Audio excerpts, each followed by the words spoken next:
খাগড়াছড়ি উত্তাল আপনি জানেন, ধর্ষণের ঘটনাকে কেন্দ্র করে নিহতের ঘটনা ঘটেছে, অগ্নিসংযোগের ঘটনা ঘটেছে। বিএনপি নেতা অবসরপ্রাপ্ত মেজর হাফিজউদ্দিন হাফিজউদ্দিন আহমেদ বলছেন যে আবার পাহাড়কে ঘিরে পুরানো খেলা। উনি আসলে কি বেশ কিছু ইঙ্গিত দিয়েছে, যদি আপনাকে একটু বলি। তিনি বলছেন যে সেখানে ভারতীয় পতাকা উঠত বহু আগেই, কেবল শহীদ রাষ্ট্রপতি জিয়াউর রহমান বাঙালিদের পাহাড়ি এলাকায় পুনর্বাসিত করার পরে সেখানে জনসংখ্যার মধ্যে একটা ব্যালেন্স এসেছে, আর সেই জন্য সেখানে তারা ভারতের পক্ষে স্বাধীনতা ঘোষণা করতে পারছে না। তিনি আসলে যেটাকে ইঙ্গিত দিচ্ছে, বাস্তবতা কি আসলে তেমন? আমি মেজর হাফিজের সঙ্গে একমত নই। আমি যে কথাটা বলতে চাচ্ছি, পাহাড়ে আসলে আমাদের অনেকগুলো সমস্যা আছে। আর সেই সমস্যাটা পাকিস্তান জমানা থেকে, অর্থাৎ সেই যে কাপ্তাই লেকটা তৈরি হয়েছিল তখন থেকে কতগুলো সমস্যা আছে। পাহাড়ি যে জনগোষ্ঠী যারা আছেন সারা পৃথিবীতেই তাদেরকে বিশেষ মর্যাদা দেয়া হয়। এমনকি ভারতে, ভুটানে যে সকল পাহাড়ি অঞ্চলে, দুর্গম অঞ্চলে যারা বসবাস করে তাদের কাছ থেকে সরকার ট্যাক্স পর্যন্ত নেয় না।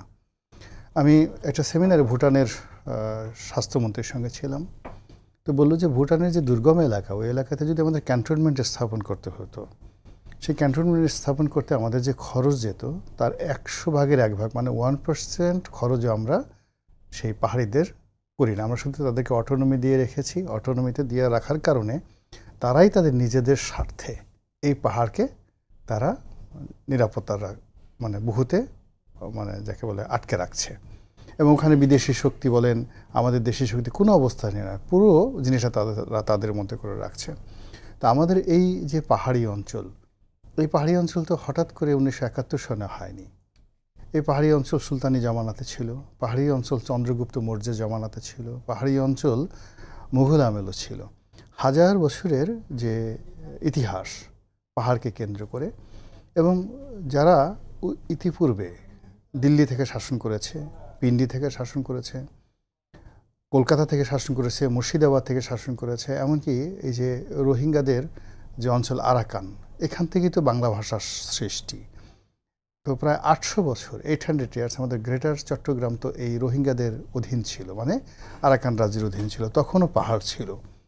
তো যেখানে একটা রাজনীতি, একটা সংস্কৃতি, একটা কৃষ্টি এবং কালচার সেখানে প্রতিষ্ঠিত হয়ে গেছে, কাস্টম। এবং আপনারা জানেন যে ব্রিটিশ যে ল আছে, সেই ব্রিটিশ ল তো লিখিত ল না, সেখানে কোনো লিখিত সংবিধান নেই, আনরিটেন কনস্টিটিউশন।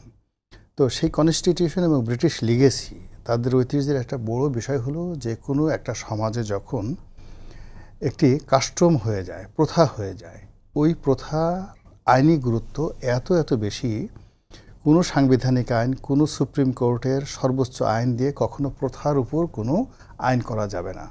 তো আমরা যে গণতন্ত্রের কথা বলি, যে ব্রিটিশ গণতন্ত্রের কথা বলি, তো সেই গণতন্ত্রের মূল বিষয়টা হলো যে কোনো একটা সমাজে, যেমন ধরুন একটা সমাজে একজন লোক লম্বা দাড়ি লাগবে, একটা সমাজে একটা লোক হাঁটু মানে সে হাফ প্যান্ট পরবে, ওটা 100 বছরের ইতিহাসে তার একটা কালচার হয়ে গেছে। আপনি ইউরোপের, আফ্রিকার অনেকগুলো দেশে দেখবেন যেখানে রাজার পোশাক, সে তার বিশেষ অঙ্গকে মহিষের শিংয়ের মধ্যে ঢুকিয়ে রাখে এবং সে উলঙ্গ থাকে।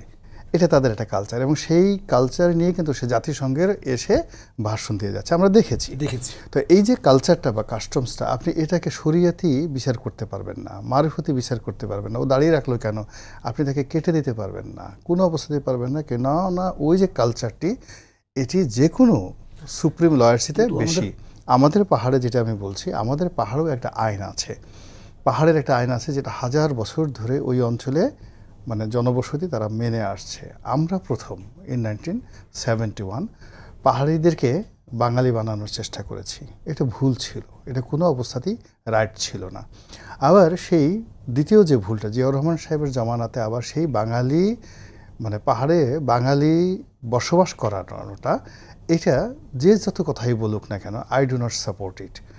কোনো একটা জায়গাতে একটা হোমোজেনিয়াসনেস দরকার আছে। আপনি কুমিল্লার কিছু এলাকা আছে, ব্রাহ্মণবাড়িয়ার কিছু এলাকা আছে, গফরগাঁয়ের কিছু এলাকা আছে, আপনি যদি সেই এলাকার কাস্টমসকে আপনি শ্রদ্ধা জানাতে পারেন, আপনি গিয়ে দেখেন তো, একটু মাস্তানিতে দেখায় আসেন তো, কেমন পারবেন ব্রাহ্মণবাড়িয়া গিয়ে?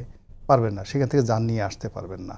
তো ব্রাহ্মণবাড়িয়াতে আপনি একটা ক্যান্টনমেন্ট স্থাপন করে দেন, সেখানে আপনি ব্রাহ্মণবাড়িয়ার লোকজন কথায় কথায় মারামারি করে কেন, এই জন্য আপনি ভোলা থেকে কিছু লোক এনে দেন সেখানে মারামারি করতে। সেখানে আপনি সমতল ভূমিতে এই কাজগুলো করতে পারছেন না। আপনি বাইতুল মোকাররমের উল্টো দিকে একটা ঢাকেশ্বরী মন্দিরে একটা ব্রাঞ্চ করে দেন তো দেখি কেমন পারেন। অথবা ঢাকেশ্বরী মন্দিরের উল্টো দিকে যদি আপনি একটা বড় মসজিদ করে দেন। বাস্তবতাও তো আছে, সেখানে তো অনেকগুলো সশস্ত্র গোষ্ঠী আছে, তারা এটা তো ভারী ছিল না, অস্ত্র ব্যবহার করে। না এটা তো এখন করছে, বাট এটা তো একটা সময় ছিল না। ওটা খুবই শান্তিপূর্ণ একটা এলাকা ছিল, যেখানে মানুষ, সারা দুনিয়ার মানুষ, সেখানে কখনো এমন একটা সময় ছিল 60-এর দশকে যখন মানুষ দরজা বন্ধ করে রাখতো না। ওখান থেকে কোনো মানুষ, পাহাড়িরা কোনো মানুষকে 60-এর দশকে ছিনতাই করেছে, কোনো মানুষকে গুম করেছে, ওখানে গিয়ে ক্ষতিগ্রস্ত হয়েছে, এটা সিঙ্গেল উদাহরণ দেখাতে পারবেন না। আমাদের সমতল ভূমিতে যে অপরাধগুলো রয়েছে তার একটা অপরাধও সেখানে ছিল না। তারা সেখানে তাদের মতো করে শান্তি শৃঙ্খলা বজায় রাখতো। কেন আমরা এই কাজগুলো করতে গিয়েছি? আমাদের যদি আসলে সমস্যার গভীরে আমরা না ঢুকে কেবলই মাত্র রাজনৈতিকভাবে মূল্যায়ন করার চেষ্টা করি, এই সমস্যা বাড়বে এবং এই সমস্যা বাড়বে। ধরুন ভারত এখানে এগিয়ে এসছে, এখন শুধুমাত্র ভারতে যদি শান্তি বাহিনী ধরেন, শান্তি বাহিনী ভার্সেস ভারত, আপনি কুকি চিনকে কোথায় রাখবেন? কুকি চিনের সঙ্গে এই যে এখন আপনি আরাকান আর্মিকে কোথায় রাখবেন? মানে পুরো এলাকাটাতে অন্তত 10 থেকে 15টি সশস্ত্র গোষ্ঠী হয়ে গেছে। এমনকি বাংলাদেশি যারা আছেন, বাঙালি আছেন, তাদের মধ্যে 10 থেকে 12টা। ওখানে কি বিএনপি নেই? ওখানে কি আওয়ামী লীগ নেই? তো পাহাড়ি বাঙালি মারামারি করছে, আওয়ামী লীগ বিএনপি মারামারি করছে না, তো জামাতের লোক করছে না। ওখানে জামাতের যে সংগঠন আছে, ওখানে খ্রিস্টান মিশনারিদের যে সংগঠন আছে, বুদ্ধিস্টদের যে সংগঠন আছে, প্রায় সব সংগঠনই কিন্তু সশস্ত্র। তো খালি আপনি পাহাড়িদেরকে দায়ী করছেন কেন? ওখানে যে সমস্ত ইসলামিস্টরা রয়েছে, বুদ্ধিস্ট রয়েছে, তারপর খ্রিস্টানরা মিশনারি রয়েছে, আরাকান আর্মি রয়েছে, চীনা রয়েছে, এরকম অসংখ্য, আমি আপনার 100টার উপরে সশস্ত্র গ্রুপ রয়েছে। আসবো আজকে